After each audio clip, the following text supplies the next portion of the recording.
Welcome, guys. My name is Kevin, and today I'll be your host for the Sit Down, Simply Neuroscience. I'm with Dr. Gerard Sanacora from Yale Medical School, and we're going to be talking about a topic that I find to be really fascinating. But before I reveal what that topic is, I want you guys to take a guess at what the number one cause of disability is worldwide. Most of you are probably thinking of something like diabetes or seizures or something that we normally associate with physical symptoms.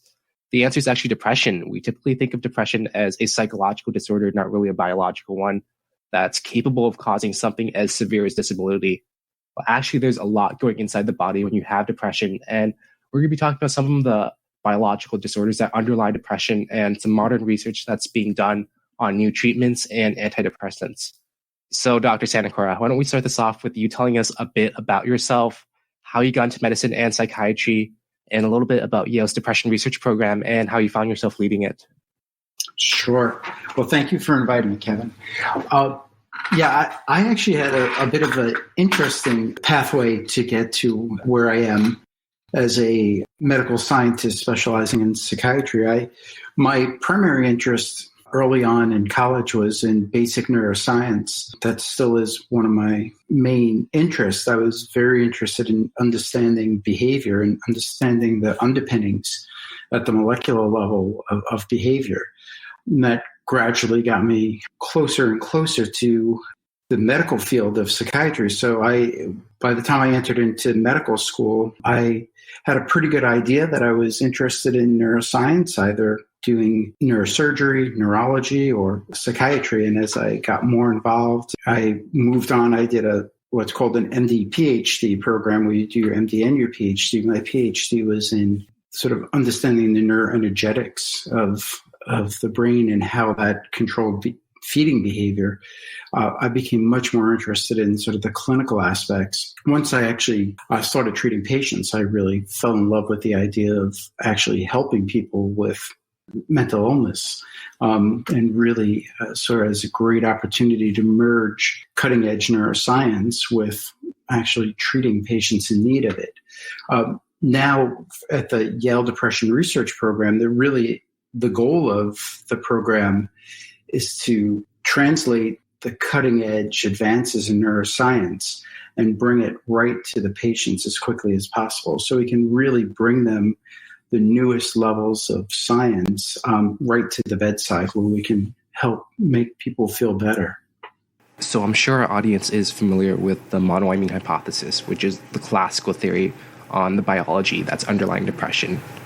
Could you give our audience a little bit of a refresher on the monoamine hypothesis? And could you explain the more traditional antidepressants used, like SSRIs and MAOIs, and their mechanisms of action? Sure. So the monoamine hypothesis is really the idea that the monoaminergic neurotransmitters are key components of the neurobiology of depression and other mood disorders. When we talk about monoaminergic neurotransmitters, it's really serotonin, norepinephrine, and to some extent dopamine.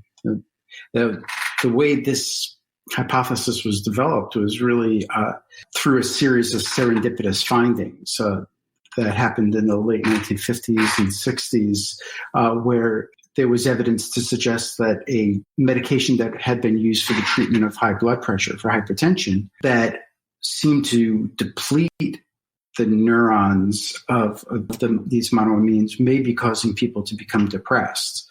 So that was one bit of information in there that people started to pay attention to.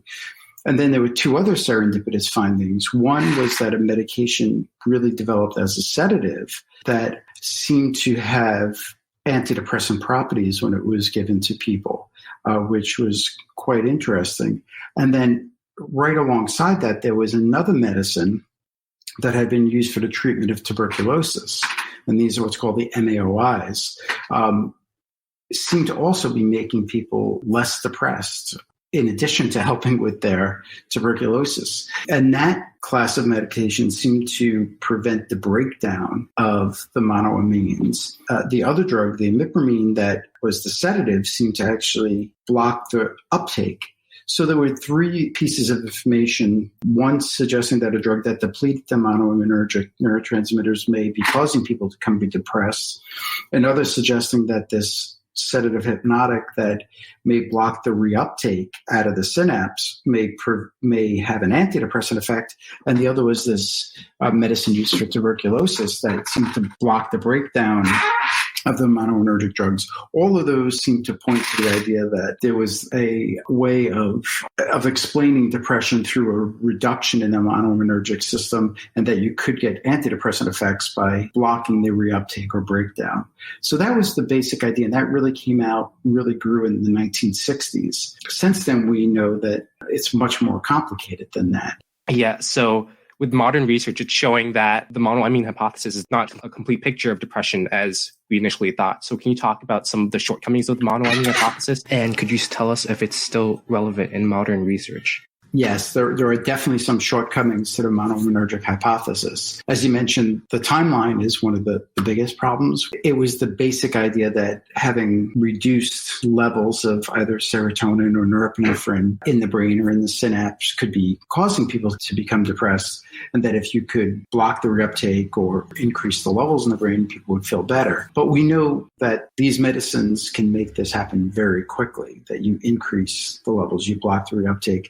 But yet typically the beneficial effects of these medicines took weeks and sometimes even months to really take place. So the timing didn't seem to match at all. And that was probably the most difficult thing to reconcile with the basic monoaminergic hypothesis. The hypothesis has evolved over the years.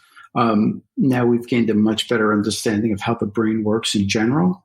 And we can explain some of these discrepant findings by understanding that it takes time for the receptors in the brain, the receptors for these neurotransmitters to reequilibrate. And we know that it requires this other level that we call neuroplasticity, that it's actually how the brain responds to those changes that probably is much more critical in generating the antidepressant effect. So I would say the hypothesis is still very useful as it pertains to antidepressant mechanisms of action and possibly even the pathophysiology of depression. But we now understand that it's much, much more complicated than that original picture we had a half a century ago. So one of the biggest things that I found when I was researching depression were glucocorticoids, which are these hormones released by your adrenal glands when you're stressed. The big thing I found about these is that it's really the bridge between psychological theories of depression and biological theories of depression. Normally, when you're stressed, you release these hormones, they activate your sympathetic nervous system, which is your flight or fight response. And things happen like your sphincter constricts, your eating habits change, you consume energy, you're more fatigued, you're probably not as likely to sleep. And these symptoms line up exactly with depression. That's not a coincidence. So when it's activated normally, it's usually for a very short period of time when you're in danger, when you need to make quick reactions. But with people with depression, it's for an extended period of time with that chronic stress. There was this also another study that I found that glucocorticoids actually mess with serotonin reuptake. So there's another connection there with the monoamine hypothesis. There's also evidence that glucocorticoids mess with your immune response. It causes inflammation, which might also be linked to depression. And it also messes with something called the chitinine pathway, which is also pretty important. So you're the expert here, and I'll let you explain what the chitinine pathway is. And could you also talk about some of the other effects that glucocorticoids have on the body that link to depression? Sure. So I think you hit a very important fact here, that it seems like our understanding of depression has evolved over the years, that we understand that there are certain factors that may put people at risk of experiencing depression. And one of the ones that has really seemed to hold true over the decades is the interaction between stress and having depressive episodes. Glucocorticoids, as you mentioned, is really one of the basic stress hormones that is related to the fight or flight response, as you said. And very accurately, you mentioned that this is typically a short-lived response, a response that helps us deal with the immediate urgency of dealing of a crisis, but then typically can come back down and go back down to a normal level. There's increasing evidence that certain types of stress, either extreme intensity of the stress, extended durations of stress, or possibly even stress at certain points in development could actually have a detrimental effect on the brain. And as you mentioned, this could be mediated through many different pathways, either through the chimeric acid, the chimeric system, or through the glutamatergic system, or through many other cellular mechanisms that could cause some toxic effects in the brain. I guess in a very broad sense, we can think of certain forms of stress as possibly having toxic effects on the brain and actually having physical changes in some cases, changes in some specific brain regions and actually at some specific synapses. And this could be especially true in people that for one reason or another are more susceptible to the effects of stress. But it does look like glucocorticoids and probably several other factors related to stress have this very diffuse effects that could involve the immunologic system, it could involve the endocrine system, it could involve energy homeostasis in the brain. So it's a very complicated system, but they all seem in some way to interact to contribute to the pathology that we see associated with depression. So could you explain a little more in depth the carnitine pathway and how it relates to depression? It's a very complicated pathway that actually ties two of the major neurotransmitter systems together. So it's tied closely to the system related to serotonin, which, as you mentioned earlier, has long been thought to contribute to the neurobiology of depression, but it also contributes very much to the glutamatergic system, specifically through some of its metabolites that have activity at one of the glutamate receptors, the NMDA receptor. So this one pathway in the brain, this biochemical pathway, seems to be a potentially critically important pathway tying these two systems together. Yeah, so in the bloodstream, it depletes tryptophan, which is a precursor to serotonin. So if you have glucocorticoids, it's actually going to speed up the pathway. It's going to deplete tryptophan, and as a result, you're not going to have as much serotonin. And so this connects stress with the monoamine hypothesis, right? So we're really linking the psychology and biology of depression here. And also, like you said, one of the products of the pathway is actually, it promotes the release of glutamate in the brain. So moving on to my next question, actually, could you talk about glutamate? That's where most of your research is. And could you tell us how it relates to depression? Sure. So glutamate, I'm not sure how many of the listeners are aware, is the most abundant and ubiquitous neurotransmitter in the brain. So if you think of your neurons in your brain, the cells that are doing the work in terms of the electrochemical transmission of signals, in most brain regions, about 80% of all those neurons use glutamate as their primary chemical transmitter, their primary neurotransmitter. So when we hear about these other neurotransmitters like serotonin, norepinephrine, dopamine, even acetylcholine, and many of these others, they account for a very small percentage of the actual chemical neurotransmitters in the brain, or a very small percentage of the cells in the brain are using them as their primary means of chemical neurotransmission. Glutamate is by far the most abundant, and it's what we call an excitatory neurotransmitter. So for the most part, glutamate is acting to excite neurons to pass that signal along from one to another. So it's a real, you can argue, probably the most critical component of the brain in terms of chemistry. We also know that it's a very complex system. The pharmacology and the physiology of these glutamatergic neurons are very, very complex. And there's many ways of regulating the function of glutamate. Glutamate is an amino acid neurotransmitter, meaning that it's present in most forms of protein in one level or another if you break it down into the amino acid structure. So glutamate is present at high levels in our food and in actually all the proteins in our body. But when it's specifically used as a neurotransmitter, it's actually broken down and regulated very, very tightly within the neurons, the levels of it and how it functions. So it's one thing in the brain that is so critical, it gets difficult to develop drugs that you can sort of manipulate the system, because too much of it and you can very easily cause cause organisms to have seizures and very quickly shut down the function of the nervous system. And too little of it, you can really cause major disruptions in neuronal function and actually put people in coma. So it's like walking a tightrope when you start to use drugs or any type of treatments that's going to sort of play with the system in any way. The evidence also seems to suggest that the glutamatergic system is very central and probably the most critical neurotransmitter in regulating what we briefly spoke about before, neuroplasticity. And neuroplasticity is this really kind of a fancy word for saying the ability of the brain's connections to change and realign with each other. As I mentioned before, as the theories of depression, the hypotheses of the neurobiology of depression have evolved over the past decades, we've come to understand much more how critical the ability of the brain to adapt and to change the connections between the different neurons is to maintaining healthy brain function. And when that is not working properly, can lead to illnesses such as depression and other neuropsychiatric disorders. So we think glutamate could play a real critical role in mediating the pathophysiology or mediating the damage that can be done to the brain with stress and in other circumstances, and maybe a really good target to develop new treatments. Right. So the reason I bring up the glutamate theory is because your latest research on something that could potentially be a new antidepressant acts on the glutamate hypothesis, which is ketamine. Like you said, glutamate has a lot to do with neuroplasticity.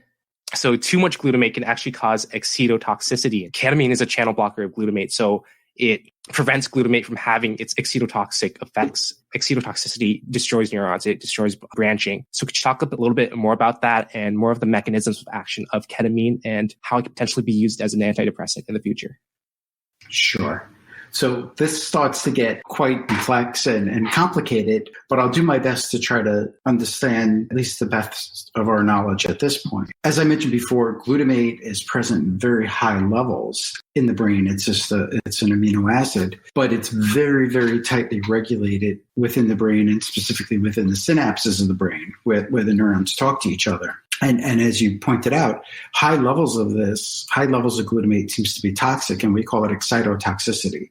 It's too much release of glutamate and too much activation of the glutamate receptors actually seems to cause damage and possibly even the ability to kill some brain cells. So I have to be really careful with how that is controlled. It does seem in some cases that these levels can get too high and can actually cause damage to the brain. Now, there are several ways of trying to dampen down the excitability of the glutamatergic system that may help to counterbalance so we don't get this damage. But one way is to do it pharmacologically, which is to block these receptors. Specifically, one of the receptors for glutamate is called the NMDA receptor. And it seems to be one of the receptors that may be critical in creating some of this excitotoxicity or this damage.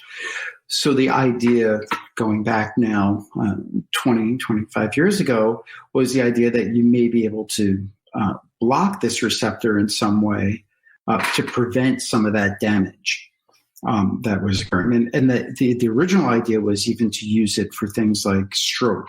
So we know in cases when somebody is experiencing a stroke, a cerebrovascular accident in the brain, that very high levels of glutamate could be released that can then cause a lot of toxicity in the brain and then set off a new wave, and you can actually get this progressive damage occurring to the brain. And the idea is maybe you can use some of these drugs to block that effect. And then that idea was, well, at a much scaled down level, it could be some of the excitotoxicity related to stress that you could be using these treatments to block that effect. And that's kind of how it progressed into this idea. But it's much more complicated than that because there was other studies also surrounding that same time. And most of these studies were done right before the turn of the millennia. So in the 1990s, there was several lines of research that suggested that there were abnormalities in the glutamatergic system and the GABAergic system, which is kind of the counterpart to glutamate, the inhibitory neurotransmitter. But there was some evidence that these two systems were disrupted, and there may be increased levels of excitation that could lead to excitotoxicity in the brain. And some of my colleagues back at Yale in the late 1990s, Dr. John Crystal and Dennis Charney and Rob Berman, knew of this information and had this idea that the glutamatergic system could be critically involved in the pathophysiology of depression, and had the idea that they could use a novel drug that specifically targets the NMDA receptor. And this is a drug that had been out again since the 1960s, but used primarily as an anesthetic agent. It's a drug called ketamine that can specifically block the NMDA receptor. And that was used in a study in the late 1990s that was published around 2000, really as a probe to see what would happen if you treated patients who were suffering depression with this drug. And remarkably, they saw a very rapid onset of effect at that time. And I think we'll talk a little bit more about that, how very quickly, as opposed to more of the monoaminergic drugs that could take weeks or possibly even months to have full effects, here you're seeing effects within hours and days. So it really set off another whole line of research, but it also taught us a lot more that we had to have our theory of glutamate's involvement in depression evolve too. So ketamine doesn't simply just block the NMDA receptor. It also has other effects on the glutamatergic system that we have to account for in thinking about how it's actually working. Right. So besides preventing that toxicity, as you were talking about, are there any other mechanisms of action of ketamine, like promoting neurobranching, or does it have to do something with the hippocampus?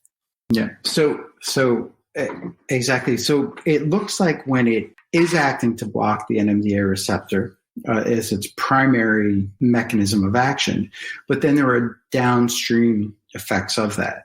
And one of them seems to be that it actually causes an increase, and a very rapid increase in glutamate release. So it's kind of paradoxical. If you think about it, you're blocking the receptor for glutamate, but in the response to that, you're getting more glutamate released. And we can go through it. It's a complicated circuit, but it's kind of by blocking that NMDA receptor, you actually cause more glutamate to be released.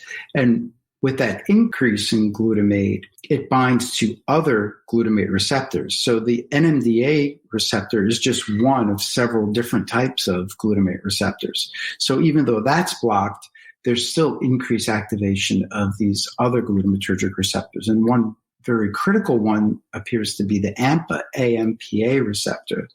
And that receptor is known to regulate neuroplasticity. So it seems like what we're getting is we start to give this drug ketamine, and very quickly you get this release of glutamate that's activating these AMPA glutamate receptors. And then that's stimulating the neurons to have a response that leads to neuroplasticity. And the first part of that response is actually causing some changes in local protein synthesis. So you activate some of the pathways that is responsible for controlling local protein synthesis. So once you get these changes in local protein synthesis, that can lead to new spine formation. So you have synapses. Those are all little spines there where they're making the connections, where the neurotransmitters are being released and there are receptors there to accept the neurotransmitters.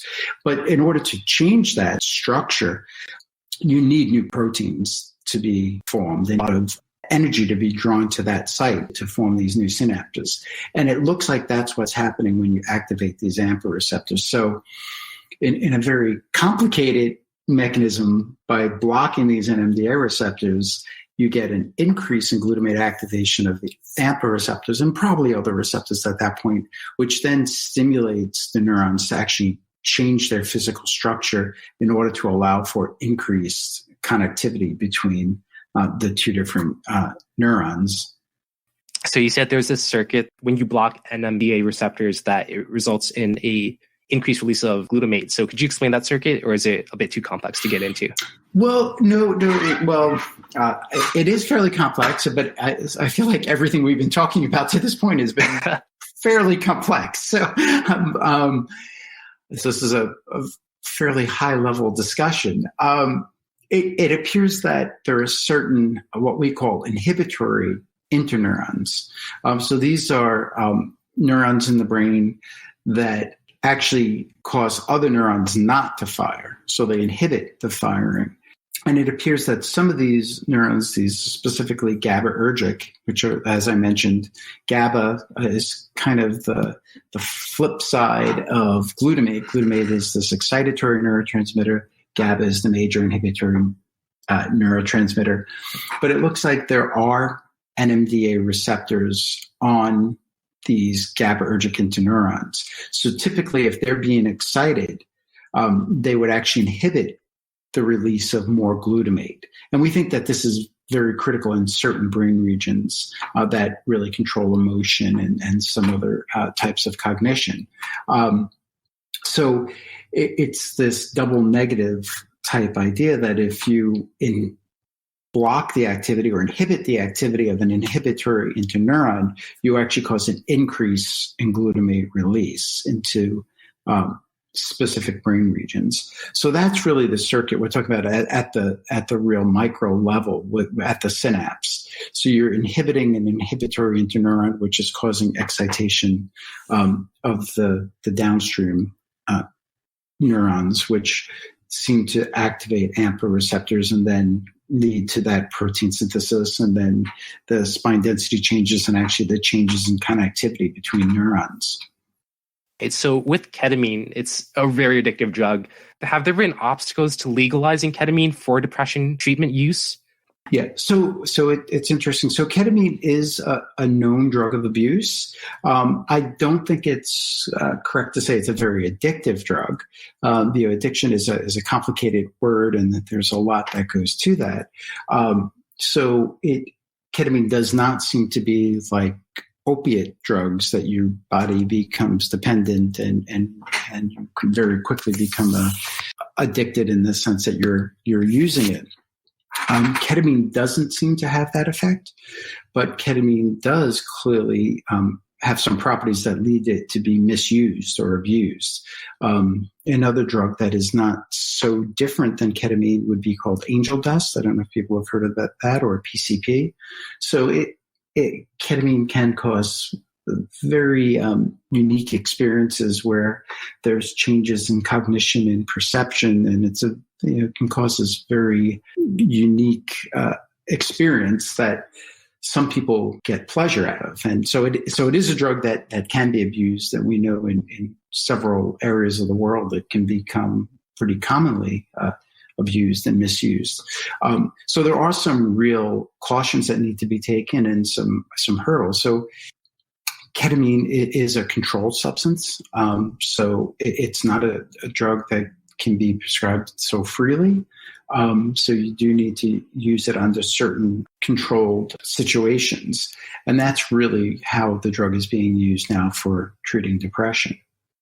So is ketamine completely superior to conventional antidepressants like SSRIs and all of that?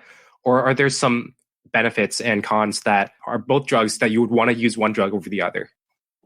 Yes. So I would never use the word superior to the more classic oral antidepressant drugs. There are many different approaches to treating depression, and all of them are actually fairly effective, including, and to a very high level, very effective is talk therapies like cognitive behavioral therapy and some of these other types of non-pharmacologic treatment that are very effective and in fact are really wise to use as a first-line treatment. Then there's the next line of medications like we talked about before that came out of the monoaminergic hypothesis. These are typical SSRIs or tricyclic medications. And these are medications that many people have heard of, like Prozac and Zoloft and Lexapro. So people have heard a lot about those sort of standard SSRIs. Those are very effective treatments. And we have 30 years of experience with these medications, and some of them we have 50 years of experience with. So we really know the general safety of these. And while there are some risks associated with these medicines, we know in general they're fairly safe to use if they're used cautiously. Ketamine is a newer medication that the big advantage, there are two big advantages to ketamine. The one being that it seems to be effective in a fairly large percentage of people that didn't seem to get benefit from the more classic treatments, either talk therapy or the standard SSRIs or tricyclic type oral antidepressants. So for those people, it's really great because it does appear that somewhere around 20% of people who suffer from depression don't really get a great benefit from those older forms of treatment, while many people get a very satisfactory benefit and do quite well with those other forms of treatment. That, I would say, is clearly the best route to go. So you don't want to be using ketamine for somebody who can respond to talk therapy or even to a standard oral antidepressant. But for the people that aren't going to get a satisfactory response, it's nice to have a second line of medication that could be effective for them. And that's a real important place for ketamine. The other big advantage that ketamine offers is it does seem to have a very rapid onset of effect. So it may help people start feeling much better within hours of starting it, which is different than the oral medications, which typically take weeks, I said, if not months, to really have their effect. So in certain circumstances, such as a patient that's requiring a hospitalization for their depression, or a person who may be at imminent risk of self-harm or even suicide, this is an opportunity to have a medication that may work very rapidly. So that's really where ketamine offers its unique advantages, in my view. I've read your editorial on diagnosing depression and treating depression. So how is depression right now? How would you as a clinician diagnose someone with depression? Do you use the DSM, or are there any cognitive tests that you use? So as of right now, the official diagnosis from the medical perspective would either be what you mentioned as the DSM, which is the Diagnostic or Statistical Manual, or ICD-10, which is really the classification system that we use. Both of those are what we call phenomenological diagnoses. So it really is just a list of symptoms that somebody experiences. And if you click off those symptoms, and very important to remember, and can explain it for another reason, just because you have those symptoms doesn't mean you have depression. There are a lot of other things that could cause the same symptoms. As you mentioned, even high levels of some of these glucocorticoids could cause these symptoms. So there are some endocrine disorders that can cause you to have the same symptoms. There are other neurologic disorders that can cause you to have these symptoms.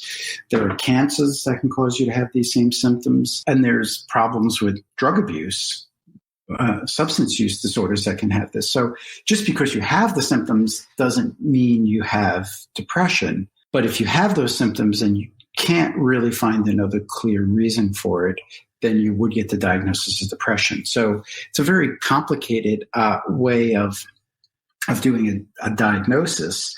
And that's why it is so important that depression is diagnosed somebody who really has some medical specialty, because it's not a simple, what we call a simple positive test for depression. It isn't that we can do a blood test, or it isn't that we can do a brain scan or anything else that can say, oh, yes, you have depression. It really requires a skilled clinician to say, well, you have these symptoms and I'm able to rule out. So in medicine, we talk about what's called a differential diagnosis. I don't know if people have heard about that.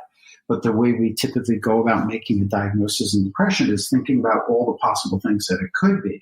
The way in medicine we make a diagnosis, think about all the possible things it could be, and then check off all the things that you rule out. And that's really how depression is diagnosed, is to think about everything that could be causing these symptoms and then try to rule out everything that you could possibly rule out. And if you get to the point that you're left with no other things to possibly rule out, then you would get the diagnosis of depression. Very long-winded way of answering your question, but with all like these biological things going on in the body when you have depression, like decreased blood tryptophan levels, all these monoamine levels, glutamate and glucocorticoids, do you think that in the future it will be feasible to have like objective medical tests that we can take a look at and say, oh, like this person's glucocorticoids levels are up, they must have depression? Or do you think it's a better idea to stick with the DSM and those subjective criteria for diagnosing depression? So I think that the future will tell us which is the best way. I think in reality, and I think most researchers in the field would say that there probably is no specific illness called major depression or depression. It's probably many different ways of getting to that diagnosis. In other words, there's probably many different mechanisms, many different illnesses, many different types of pathophysiology that can get you to that point. So in other words, we could say that you have a cough. It could be analogous to that, saying, well, you have a cough. And that's kind of what depression is. Is it a cough due to a rhinovirus, a simple cold? Is it a cough due to some bacterial pneumonia? Is it a cough due to asthma? Is it a cough due to lung cancer? There's many different ways you can end up with a cough. The way we diagnose depression right now, it's kind of like saying you have a cough. As we move forward in the future, I think we're going to be able to much more clearly identify what the actual illness is, what the actual pathology or pathophysiology is that's causing the depression. And that's what we're getting closer to. We're getting closer, but we're definitely not there yet. So in your editorial, you talked about these biological markers that can indicate if someone is more disposed to depression. There's this one study that I read about how people with certain genotypes of the serotonin transporter gene, which is involved in reuptake of serotonin, certain people with the genotypes of that gene can be more predisposed to depression after stressful life events. So could you talk a bit more about the biological markers that have been discovered for depression and how they relate to like the actual mechanisms and biology of depression? Yeah. So it's very important to get the idea down, especially for anybody who's thinking about going into this line of research, is for the most part, when we use the term depression, which, as I said, is probably covering a wide range of different illnesses, if you break it down to the molecular level. But there really hasn't been good evidence to suggest that it's a single gene. It's what we call polygenic. So it seems like it's the interaction of multiple different genes that predisposes you to having depression. And it's probably a little bit more complicated because it's probably the interaction of these multiple genes along with different environmental stimuli over the years. So it's a very complicated process. As you mentioned, there are certain genes that do seem to show up in some of these studies, and some of these are called GWAS studies, which is genome-wide association studies, which looking at tens of thousands, if not now getting up to 1 million people, that can identify certain genes that seem to be associated with depression. And some of them do seem to fall into specific pathways. The serotonergic system, as you mentioned, especially there's some very early interests in one of the serotonin transporter genes that may be associated with susceptibility to stress. But there are also other pathways that also seem to be associated with depression, or at least the susceptibility to depression. So we're getting closer, and as now these sample sizes are getting larger and larger, so now we're starting to study millions of people, getting the genome of large numbers of people and associating that with their depressive symptoms.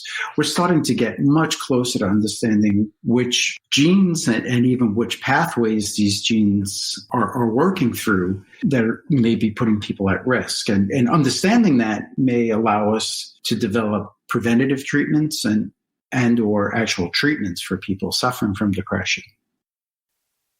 Right. So thank you so much, Dr. Sanacora, for coming here today, especially with everything that's going on with COVID-19.